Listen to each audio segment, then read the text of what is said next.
A primeira vez que fui à Galícia, meus amigos me levaram ao Rio do Esquecimento. Meus amigos me disseram que os legionários romanos, nos antigos tempos imperiais, tinham querido invadir aquelas terras, mas dali não haviam passado. Paralisados de pânico, tinham parado nas margens daquele rio. E não o haviam atravessado nunca, porque quem cruza o Rio do Esquecimento chega a outra margem sem saber quem é ou de onde vem. Eu estava começando o meu exílio na Espanha e pensei, se bastam as águas de um rio para apagar a memória, o que acontecerá comigo que atravessei o mar inteiro? Mas eu tinha andado, percorrendo os pequenos povoados de Pontevedra e Orense, e tinha descoberto tavernas e cafés que se chamavam Uruguai, ou Venezuela, ou Mi Buenos Aires querido, e cantinas que ofereciam parrilhadas ou arepas, e por tudo que era canto havia flâmulas do Penharol e do Nacional e do Boca Juniors, e tudo aquilo era dos galegos que tinham regressado da América e sentiam ali saudades pelo avesso.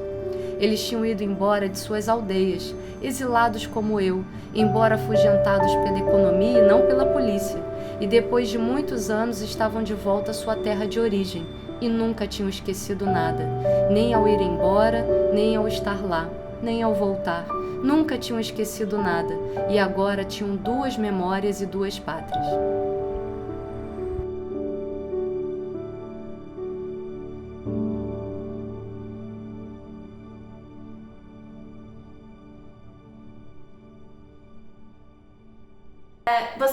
Você tá conseguindo me ouvir bem, né? Sim, super bem. Perfeito, perfeito. Então, assim, quando a gente pensou naquele momento, quando a gente se conheceu e começamos essa caminhada juntas, a gente queria compreender essa potência que storytelling tem, né? A digital storytelling tem na formação de professores.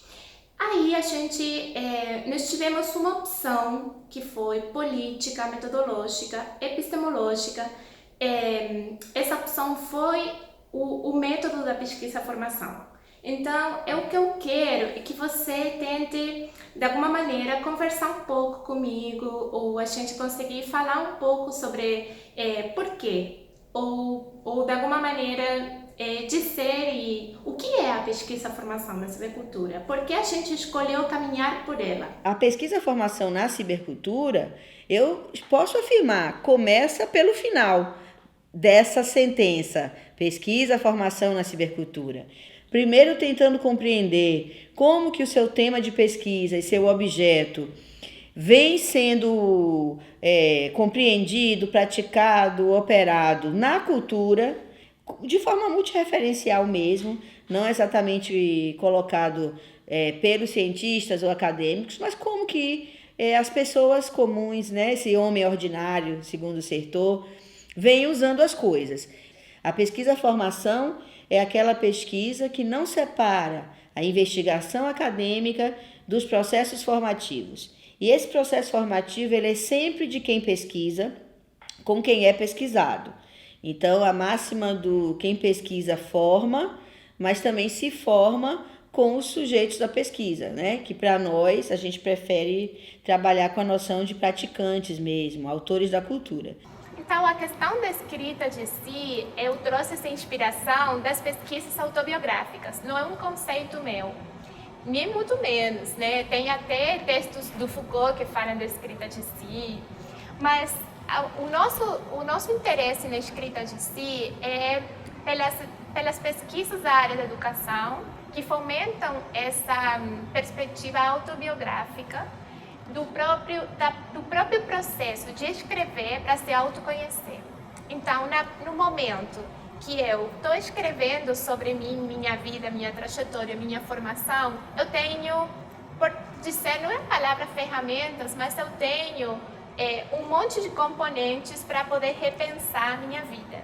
Então, quando eu escrevo, o escrito está, não vai mudar. Eu posso reler esse texto 15 anos depois, ou daqui a muito tempo, ou amanhã, e já não vou pensar a mesma coisa. Então, esse processo de reflexão e de coisas que eu faço à medida que eu vou escrevendo é muito potente para a formação de professores. E aí, como compreender como a gente pode lançar mão dessas possibilidades de contar histórias para formar os professores. E aí a gente foi, né, também tentar compreender como que no campo da formação de professores a gente tem uma polifonia enorme de possibilidades de compreender o fenômeno formação de professores. E, dentre várias teorias, a gente encontra as epistemologias das práticas, que vão dizer que a gente aprende com as nossas próprias histórias, vivendo as próprias experiências, pensando sobre essas experiências, e ao passo que a gente pode contar isso e partilhar com o outro, a gente produz memória, atualiza as memórias de formação que tivemos, e se isso é em rede, a gente só potencializa essa própria experiência, uma vez que a gente entende que formar é viver a experiência do processo formativo. Eu venho de uma classe média trabalhadora na Argentina. Meu pai, ele é professor universitário, mas minha mãe resolveu fazer a escola média quando ela viu que eu ia me formar no doutorado. Então ela se formou da escola agora, há pouco tempo. Ela não teve as mesmas possibilidades que eu tive. E eu sou muito ciente de por que eu tive essas possibilidades. Foi de uma época que uma grande conquista do peronismo na Argentina, da classe média, que deu certos serviços, certas possibilidades, né, à classe trabalhadora, conquistas sociais, que eu defendo, profundamente. Então, essa questão das cotas, essas questões que muitos chamam de privilégios, né, para as classes populares, não é assistencialismo nenhum para mim. Isso precisa, para mim, é uma coisa que eu defendo profundamente. Então, por isso minha posição com essas questões sociais, né, que me toca muito profundamente quando eu entro na UESC e vejo o tipo de aluno que frequenta a UESC e vejo todo esse desmonte, né, do governo fascista, etc., que a gente está vivendo, golpista, me dá muita raiva. Nossa. Então, quando você vê que tudo isso está arquitetado e articulado porque é uma população que não interessa, né, que tem esse acesso, mais raiva ainda me dá. E eu acho que isso também eu quis deixar marcado no texto e na minha pesquisa, e eu deixo desde o começo até as considerações, porque é uma coisa que nós que trabalhamos educação, que pesquisamos educação, que estamos no chão da sala de aula, precisamos falar. Formar é, antes de qualquer coisa, uma vivência experiencial. Então, como que eu vou desenvolver um projeto de pesquisa que me permita viver isso? E aí entra o dispositivo. O dispositivo é exatamente esse conjunto de meios materiais e ou intelectuais que a gente cria, que a gente forja, que a gente inventa para criar as ambiências formativas. Então, criar dispositivos é, antes de qualquer coisa, criar essas ambiências formativas. Forjar espaços-tempos, criar arranjos curriculares e não separar as práticas de educação da própria cultura. Então, não há pesquisa, formação, sem a criação de ambiências formativas. E aí as pessoas podem entender a ambiência formativa só como a criação do espaço, tempo, mas é preciso pensar que para ser uma ambiência formativa, é preciso pensar na ambiência como um todo. Eu preciso pensar no espaço, no tempo, mas preciso pensar nas pessoas, nos objetos culturais e curriculares que forjamos juntos, né? Então a gente pode chamar isso de ato de currículo, práticas pedagógicas, experiências educativas, mas é preciso pensar também nos objetos, nas coisas, nas linguagens. E no seu caso, o que é que se constituiu efetivamente o digital storytelling? Experiências de ambiências formativas com gêneros variados. E na nossa experiência prática, o vídeo ele acaba sendo um objeto do blog, mas ele também conversa com o visual storytelling e conversa com as memórias e as poesias que entraram também no percurso. E assim, essa ambiência formativa que serve para ensinar, porque o que é pesquisar a docência? É pesquisar o professor em exercício. E o ensino é a atividade intencional da docência. Então,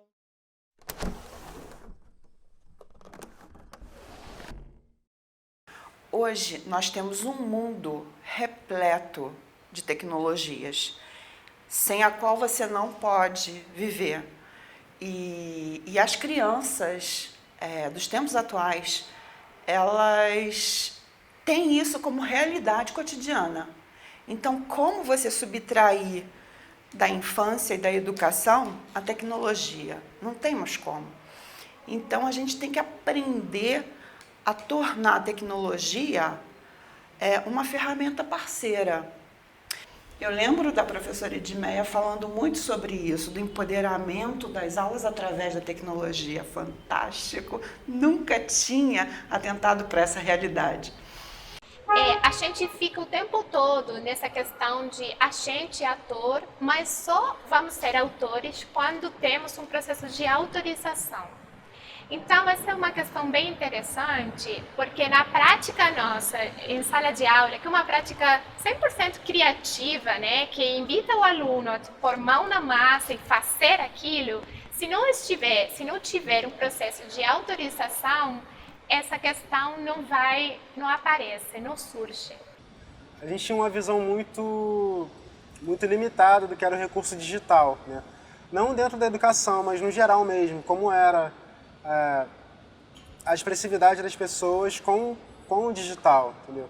A gente ficava muito limitado a achar que o digital ele se resumia apenas ao audiovisual. Porém não, o digital, com a disciplina eu tive uma amplitude maior de compreender que o digital ele estava tanto no texto, na escrita, no processo de escrita, no processo corporal também, né, por meio do vídeo, né? E quando se tratava de educação, né, tudo aquilo ali que eu já ia desenvolvendo se misturou não com a funcionalidade, mas com a intenção pedagógica, né? E você, no caso, você trocar conhecimento através do digital. Quando a gente vivenciou todos esses atos de currículos que criamos a partir do dispositivo, né, que foi o blog, narrar a história, a própria história escolar, no Instagram com as fotos, como a chegada da tecnologia digital impactou na minha vida. Esse foi tipo o pontapé inicial para começar os vídeos, e como tínhamos diversas gerações, cada um foi contando, né, que tinha pessoas mais novas, que já... então cada um foi narrando nessa própria arte de narrar, desde sua experiência, né? Desde o repertório cultural que cada aluno traz. Foi assim, eu e um amigo meu tínhamos um grupo musical, só que a gente tinha várias dificuldades, né, para poder se encontrar. Brother, então, tava lá num festival lá na escola de bandas independentes. Eu queria te chamar pra gente fazer um som pra tocar lá naquele festival. Vambora?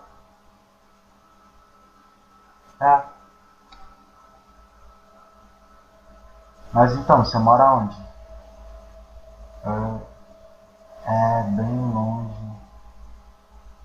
Pô, a gente dá um jeito. Uma delas era a região onde a gente morava. Eu, né, morador do bairro de Piedade, que na época era dominado por uma facção, e ele, né, morador do bairro do Engenho da Rainha, dominado por outra facção. Em teoria, a gente não podia nem se falar, né, porque nossos bairros eram distintos e era para sermos inimigos. Só que gostávamos de fazer música, curtíamos coisas em comuns e resolvemos fazer música juntos. E a gente tinha aquele impasse de, cara, aonde vamos ensaiar? Bom dia. Isso. Eu queria contratar um pacote de internet aqui para o meu endereço. Não? Como assim não está disponível? Gente, eu moro próximo de uma avenida. Hugo foi um aluno que ele sempre teve muita dificuldade para contar, para ter acesso às tecnologias. Ele falava que não tinha internet na casa dele, que ele tinha uma realidade muito difícil do local onde ele morava, que era uma comunidade. Ele falou para mim que foi assaltado, perdeu o celular, aconteceram um monte de coisas com ele e que ele queria, na história dele, contar tudo isso. Então, essa questão de ele criar um personagem ficcional para narrar um pouco a realidade que ele estava vivendo, isso é uma coisa muito potente. Oi? Não, cara, era só pra avisar que eu... Não é que eu esqueci do ensaio, não. É que eu tô sem crédito. Então, eu tô usando a internet móvel. E agora tem uma coisa chamada franquia.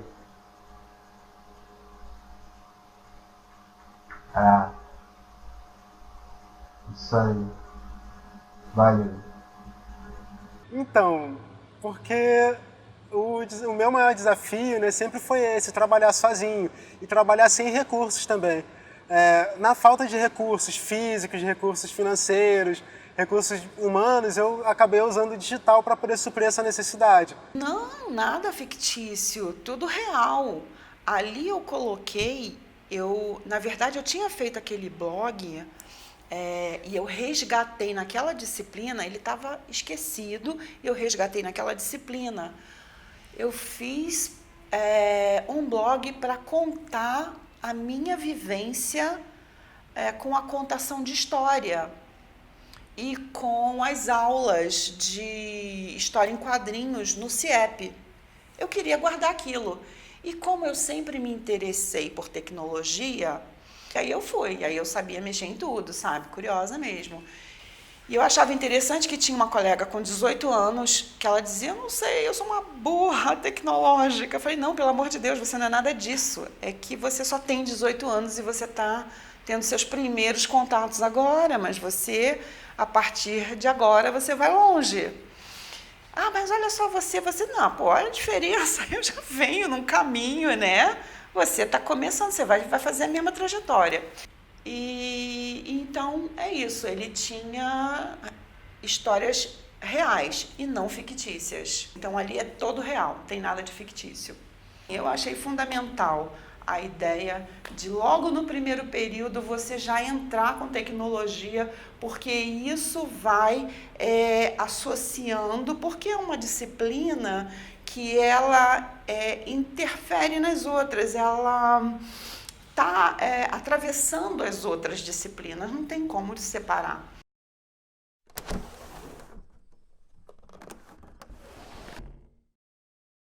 Meia, vou fazer só uma última pergunta. Eu queria te falar um monte de coisas, mas sei que o tempo é curto, a gente não está com muito tempo, então, assim, dizem que o que a memória ama fica eterno, né?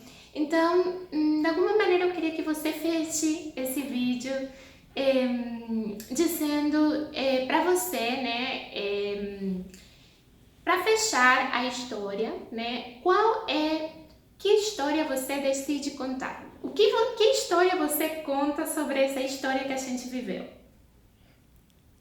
Eu vou tomar uma água.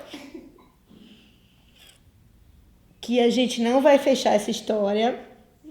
Não chora, não chora.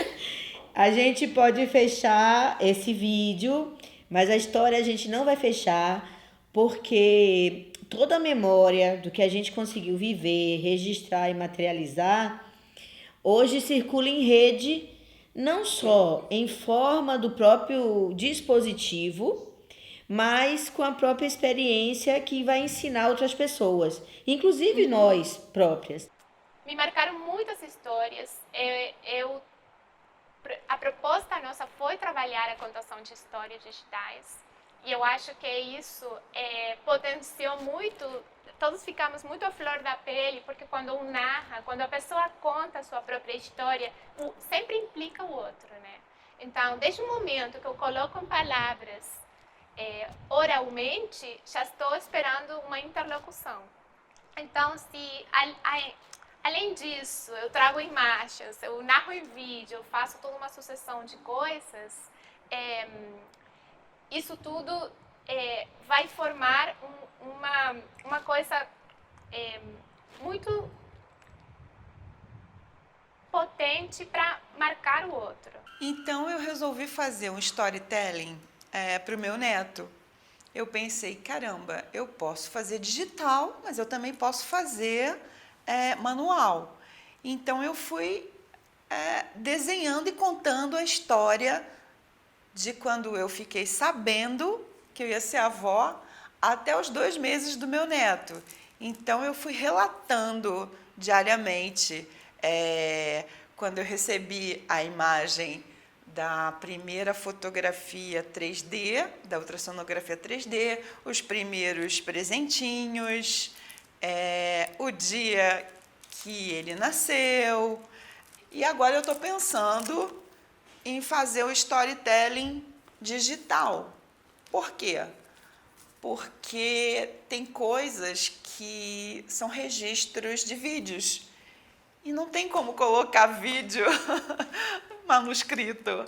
E de verdade, que bacana essa ideia do storytelling. Que legal, cara. São memórias e a gente se constitui através delas, sabe? A nossa cultura, são as nossas interações, são as coisas que realmente são importantes, são os nossos afetos. E isso é genial, cara. Você poder ter acesso a essa tecnologia para registrar essas memórias importantes da sua vida. Então, essa ideia do storytelling é algo que mexeu bastante com a minha cabeça. Assim, é genial essa proposta. Porque, assim, lembrando toda a minha trajetória escolar, tive uma educação que eu não posso dizer que foi de excelente qualidade, porque eu tive várias dificuldades ao longo do caminho, né? E quando eu cheguei na faculdade, eu cheguei assim, cara, eu tenho um mundo de possibilidades de coisas que eu não imaginava. Eu aprendi que a minha narrativa ela tem valor, sim, né? Porque nem todo mundo vive a realidade que eu vivo, mas todo mundo, né, vive nesse mundo. E a gente precisa explorar isso, né? Precisa ser ouvido e ser visto também. Falo isso para todas as pessoas que eu encontro, mas para mim ter conseguido escrever uma tese, né, de doutorado numa língua que não é a minha, é realmente a maior experiência de aprendizagem que eu tive na minha vida. Com tudo que isso implicou, não só a escrita, mas também a experiência formativa, a questão de ter experiência em sala de aula universitária, a questão de entrar em contato com um contexto plural, diverso, como a UESH é, o que a UESH representa, o meu grupo de pesquisa, que foi grandioso, em tudo, né? Eu conheci até você, as meninas que estão aqui ajudando nisso tudo. Eu me levo daqui grandes amigos, muitas coisas boas em relação ao entendimento de pesquisa e da minha própria formação também. Eu fico muito emocionada. E assim, eu vou embora com uma tese, uma filha e todo um rio que passou por mim, né? Como dizem sempre, o rio que passa por mim. O Rio de Janeiro realmente me atravessou. Ninguém sai indiferente dessa cidade, né? Isso é fato. E eu não sou uma menos. Para bem e para mal, o Rio sempre tem uma realidade que, embora ele te bate, né, no rosto, ele consegue te apaixonar também. Ele conseguiu me apaixonar.